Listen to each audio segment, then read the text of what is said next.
Welcome to the Ball and Blockchain podcast. I'm Nils Smith, joined by my co-host, Justin McKelvey. Justin, welcome to the podcast. What's going on? Also good to get back to another convo of crypto. I miss it always. Yes. And we are talking about scams today.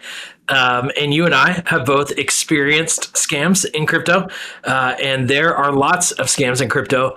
And most recently in the news has been the Ape coin scam, or not the Ape coin, but the BoardAPE Yacht Club scam. BoardAPE Yacht Club.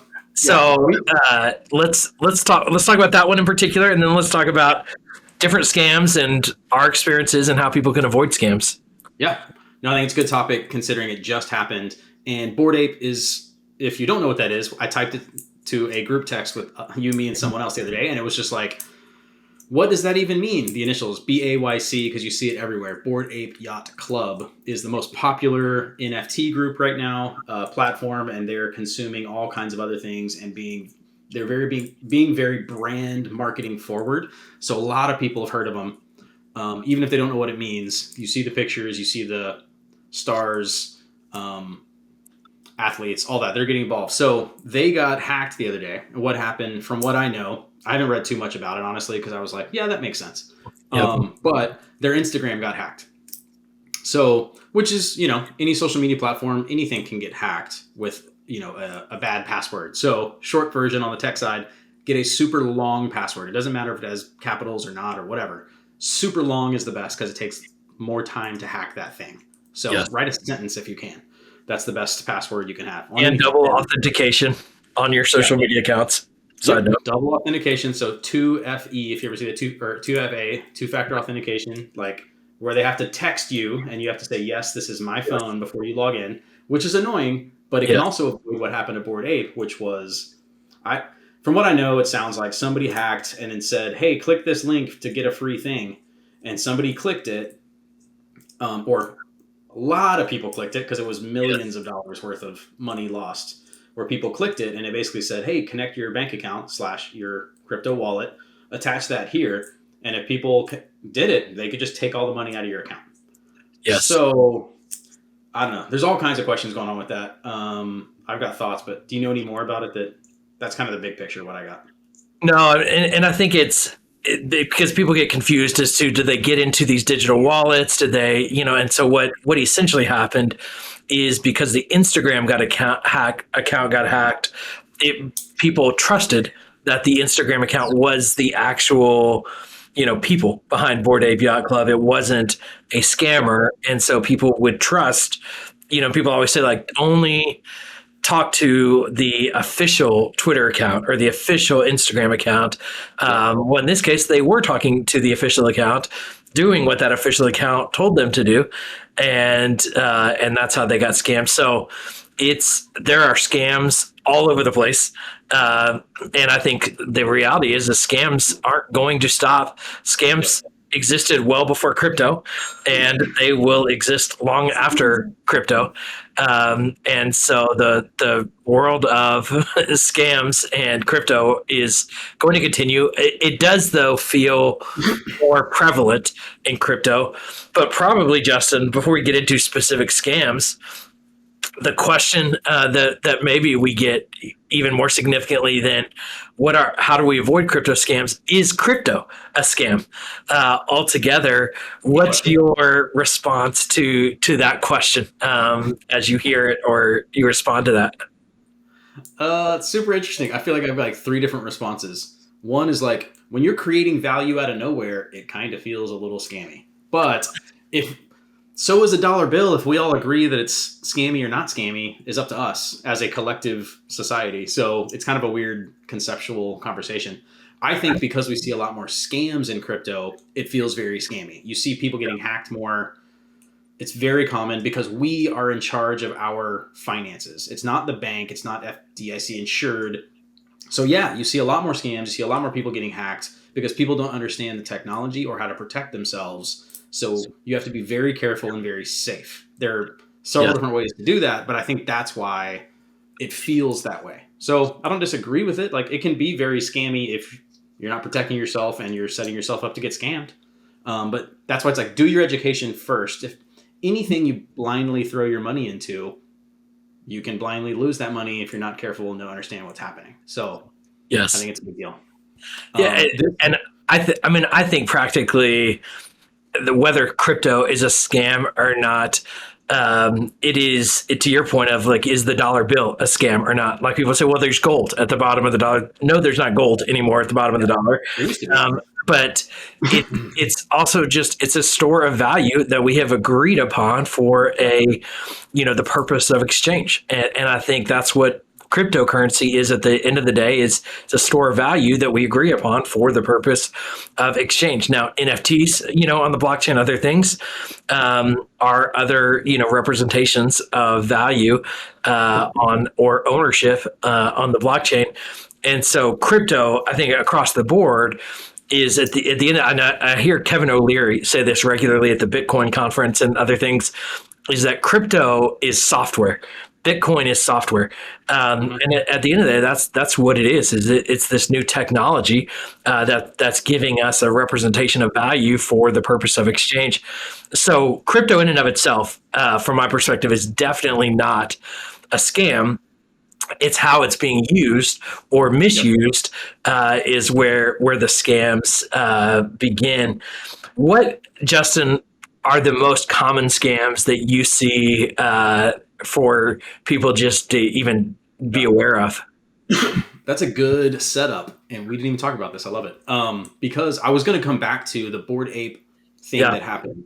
That is a phishing scam. That's the most popular scam. It happens. I guarantee everybody who's listening has got a phishing scam to their email, which is you get an email that looks like, "Hey, is your Wells Fargo, Chase, Bank of America card? Click here to get a free $500 thing in your email."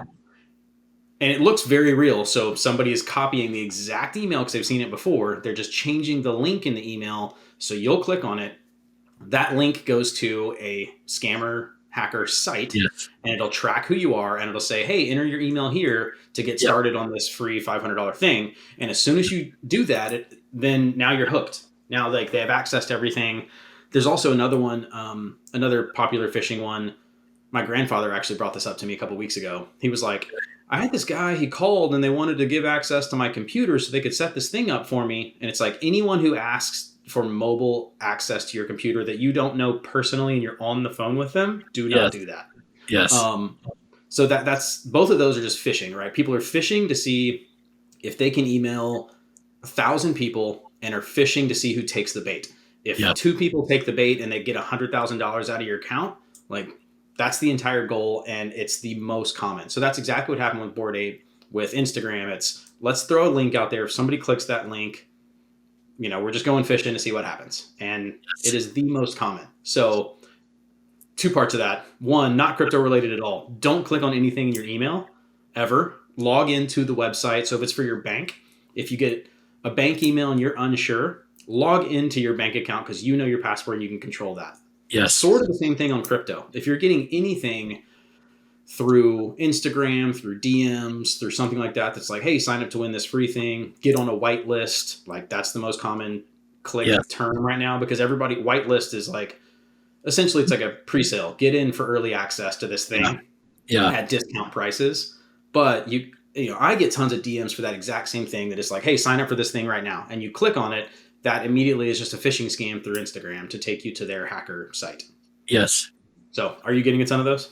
Well, and I don't know, Justin, if you had fake me on Instagram reaching out to you, but I, in the last couple of weeks, had a fake Nils Smith on Instagram. It actually had 2 or 3 S's. So it's NILS SMITH. So it looked just like my name. It had all of my photos. It actually had like 22,000 Instagram followers. I have like 16,000. So they had more followers than I did.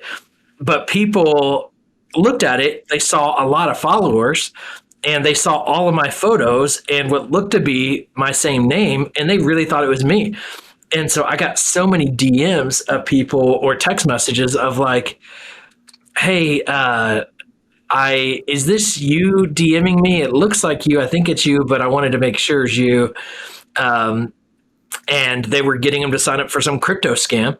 Now, because I'm posting a lot more about crypto, people are literally just copying my stuff and DMing people who follow me on Instagram. And and I don't know if it's working or not, but there have been 3 or 4 fake accounts of me created that are really good impersonators, and it's interesting because they block me. I can only see it through my wife's Instagram account because it blocks me from seeing that they exist. Interesting. And so it really is it's fascinating to see that. You see this all over the place though with other. I actually got really close to getting scammed by a fake Elon Musk of, if you do donate this, I'm going to double your donation in Ethereum, send it to this wallet.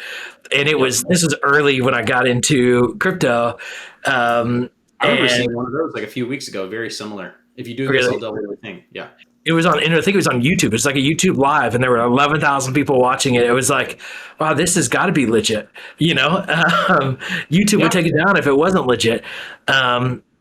Where they would take it down, but it just wasn't. Well, it takes time to catch those things too. Like if you're saying, if you didn't even know there's an Instagram account with 20,000 followers on it, YouTube, it takes, just like Facebook, like anything we're getting into a whole different topic with Twitter right now in my head, but with Elon buying of it, I'm like, hold on.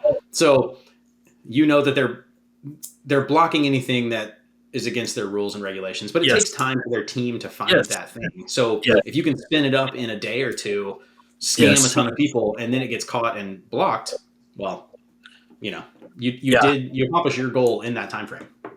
So there's lots of fake accounts. I think too, the reality of why people go through crypto is because there aren't filters and processes like there are with banks. So if I try to use a credit card, it's harder to get scammed, and I can get my money back. And when your crypto gets taken, there's not like a phone number to call. Like, hey, like I got hacked pretty bad several years ago. Most of it through PayPal, and I had almost $100,000 stolen from myself and some clients, but I got pretty much all of it back because it was all through PayPal and Chase Bank that got my money back. But it really was it's a mess with crypto. Of like, if my MetaMask gets hacked, it's gone.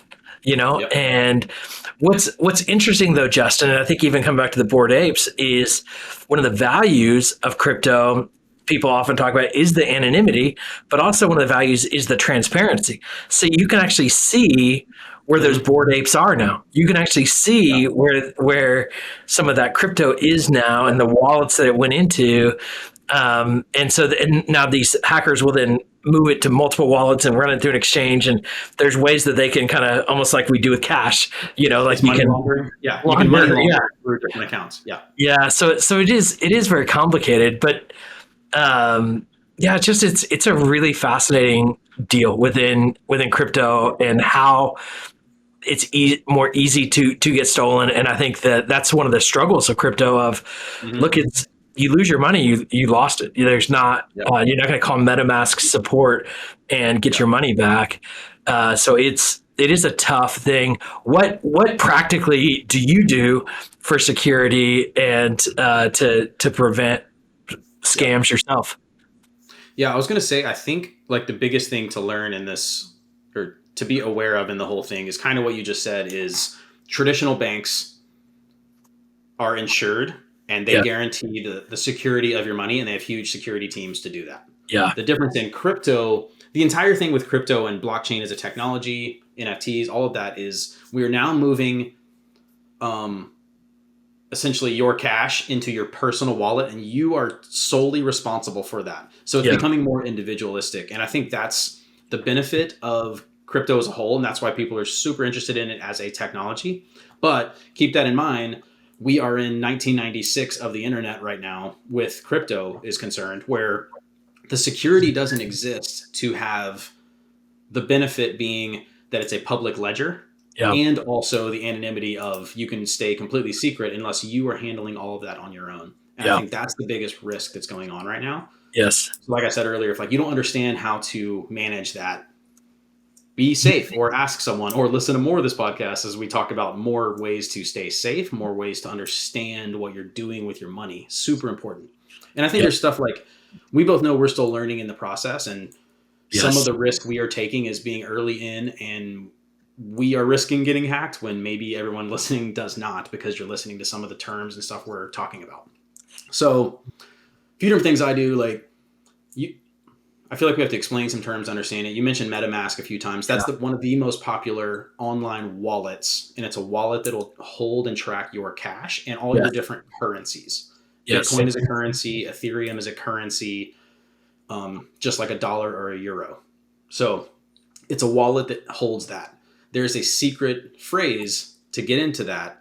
So you can access your own wallet. There's a 24 word phrase that's given to you when you create one. So keeping that secret, keeping that in a safe, writing that down so you don't want to store it online anywhere, so that can be hacked, that kind of thing. That's an obvious way to get in. Yes. But so making sure you have a secure account like that. Then what's the other? There are hardware wallets. So it's an offline wallet that will track all of your stuff offline. I've got mine sitting in front of me. It's a tiny little I'm not going to hold it up so you don't see what it looks like, but a tiny USB. Yeah. It's just a little bitty USB card. It looks like the same thing we used in the 90s, early 2000s. They're like, let me just store my little thing on here. Yep. Maybe early 2000s because it wasn't a floppy disk. But I'm storing on a hardware wallet. Ledger is one of the most popular. I think you have one of those also. There's multiple. I have a Treasure, but similar. Okay. Yes. There are multiple ways to do that. And there are multiple ways to take use of that. Maybe we'll do another episode on strictly hardware wallets. But what that does is it stores your secret phrase and the dollar amount that's tied to that. So you can lose that wallet and it's okay. You can still get back into it. Yep. You obviously don't want to do that because it's a hassle, but it will store your money there. So no one else can access it. Somebody can't hack into that thing without knowing your secret phrase. And I think that's the biggest advantage there. Yeah. That's one thing, is I'm using a hardware wallet. Another is I'm investing mine on different platforms, on exchanges. So crypto exchanges, they have security. I mean, they're not insured like banks are insured, but they have way more security to track those things. So if I put, $1,000 into an exchange, that exchange is securing that money for me because it's now their money, sort of just stored under my name, much like a bank. So I put a lot of mine in exchanges. I'm doing that because there's a high return APY right now. So you put the money in, I'm getting a return by letting it sit there instead of holding it in my bank account for 0.3%. That's why there's a huge advantage into crypto right now that people are getting into, is that the return rate is so much higher than a traditional bank. So there's an advantage, but there's a risk of I can get a 10 to 20% return on my money, but I also have to be responsible for the security of that money. If I want to pay for the security of that money and put it in a traditional bank, they'll handle it, but they're giving me a much lower return on that. So there's a huge trade-off there. So anyway, those are the kind of two major things that I'm doing. You doing anything else that I haven't mentioned? Yeah, no. I think the key here is that I've struggled with, and mistakes I've made is I hate to slow down. When I got hacked several years back, it's because I used the exact same password for everything. And it wasn't a real complicated password. I needed to slow down and have a complex, unique password for everything instead of double authentication. I learned the hard way how much more of a headache it was to clean up that mess than if I would have just slowed down and made sure I was being secure initially. Same thing with crypto. Like, don't go connect your wallet to every website that says connect wallet. Make sure you trust that site. Make sure others, trust that site. Make sure too, they often say, like with VeeFriends right now, you and I both got a VeeFriend, and we'll have a whole another episode about VeeFriends, but you have to connect your wallet to a site. Well, a lot of people created fake VeeFriends websites encouraging people to connect their wallet, and they were stealing, NFTs that way or whatever they were doing that way. And so there's lots of scams out there like that. And so just slow down. And the truth is, though, and I keep hearing this from other people, no matter how careful you are, you're likely going to get scammed, one way or another. But but you've got to you do everything possible not to get scammed. The last scam, Justin, that I want to talk about before we wrap up this episode is rugs. And we've talked about this before. So a rug being a term that's used, I believe, just in NFT projects, maybe I guess crypto projects as well, where in some ways the founders of the project will set it up, get a lot of people to invest in it, and then they'll just steal all the money out of it and disappear. And what yeah, we both experienced a rug before in Ring Financial, and a lot of people did. And I think I had about $8,000 in it, and all of a sudden, just one day, disappeared. And that $8,000 looked like it was worth about 80 cents, maybe $8. And the founders are gone. Nobody's seen them since.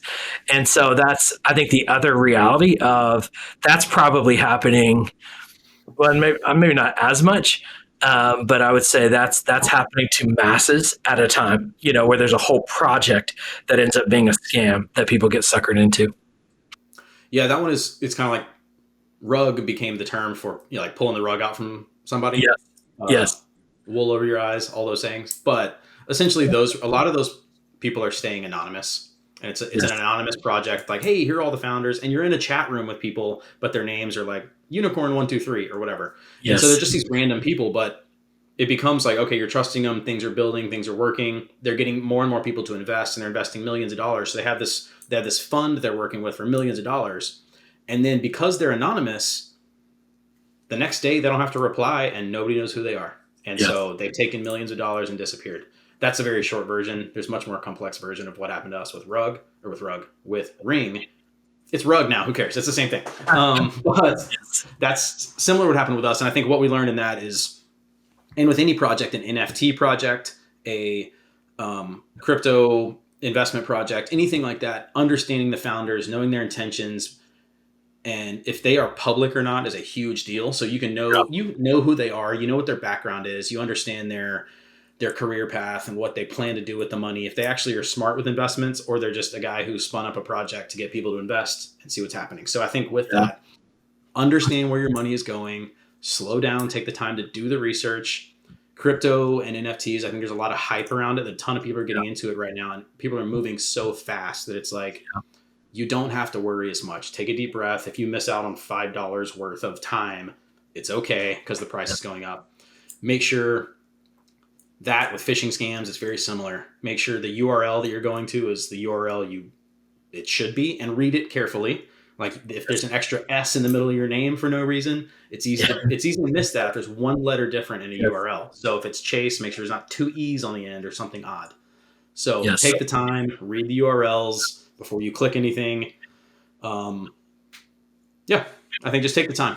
So I think you said it very well right there. Yeah. So, and the thing that I am learning about with crypto projects is the term KYC, which I don't know what that represents, but KYC seems to be the process that a project will go through, where they'll do background checks and things like that on a project, and they'll look at the code and they'll basically kind of say, this has been reviewed and approved by this KYC security system process. So having a KYC on a project gives some credibility and trust, and so it's something to look for. And they'll often use the term doxed. So whether a team is private or public, if they're doxed, that means that you can see their LinkedIn, or you can see that they are real people that have kind of put their name to the project. Now, that's still not always foolproof. But I think some things to look at. I think just because a team is also private, there's a side, Justin, where it's like, man, I would love to run a business privately, and there are great projects run by people we don't know who they are. We don't know who created Bitcoin. And so it's done pretty well. And so it really, I think it's an interesting day and time, but I think just being thoughtful, slow down, pay attention. But I think the summary that I will wrap up with is crypto is not a scam. Crypto has a lot of scams, and you can invest in crypto and not get scammed by slowing down, being thoughtful, and using just some general best practices. I hope that our insights and the things that we've learned and things that we're doing are helpful for you as you navigate crypto and move into this space. And thanks everyone for listening. If you would, this podcast is still very new. We would love it if you would leave a rating or a review on Apple Podcasts, Spotify, or wherever it is that you listen to podcasts. It would mean a ton and help us reach more people with this content. So we appreciate you listening, and we'll talk to you again on the next episode.